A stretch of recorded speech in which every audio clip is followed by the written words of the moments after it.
Hi, and welcome to the second step of the design process, scoping the design opportunity. Let's say that you and your team decided that design is appropriate for the new growth initiative you want to pursue.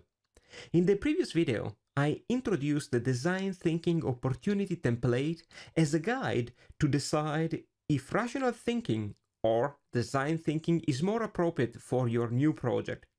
If you haven't done that yet, please have a look at the design opportunity template, and only after deciding that design thinking is what you need, proceed with the second step in the design process, scoping the design opportunity.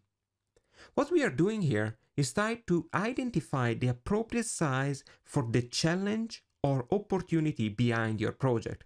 Sizing your project accordingly with your available resources is essential for its success. So, let's see how to proceed. First, describe the user you want to enhance the experience for. Second, describe the current user experience, particularly the pain points.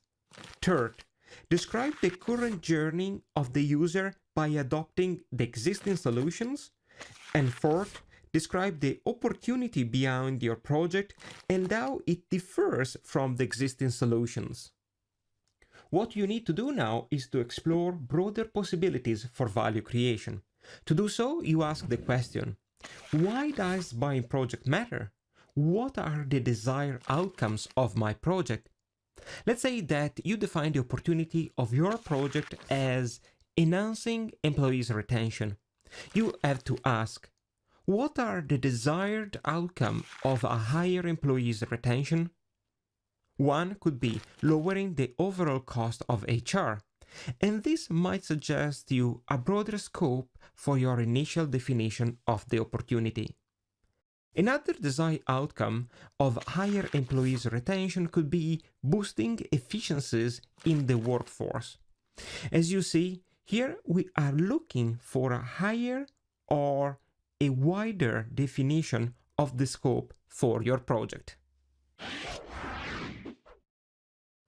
After evaluating broader possibilities for your project, let's now evaluate narrower perspectives on it.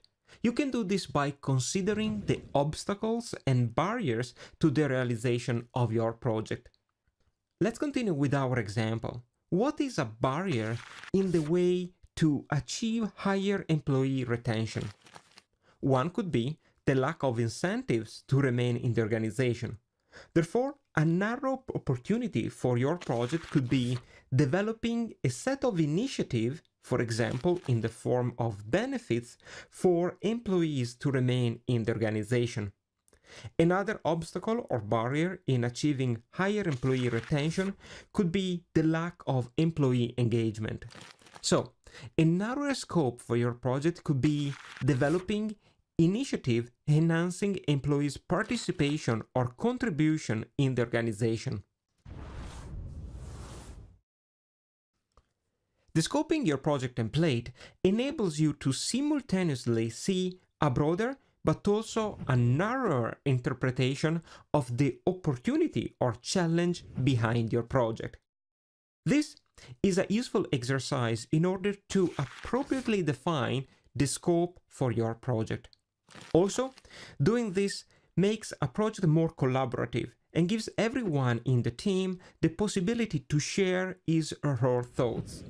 The final decision about the appropriate scope for your project has to come from an open discussion about the broader and the narrow opportunities as highlighted in the scope template. Stay tuned.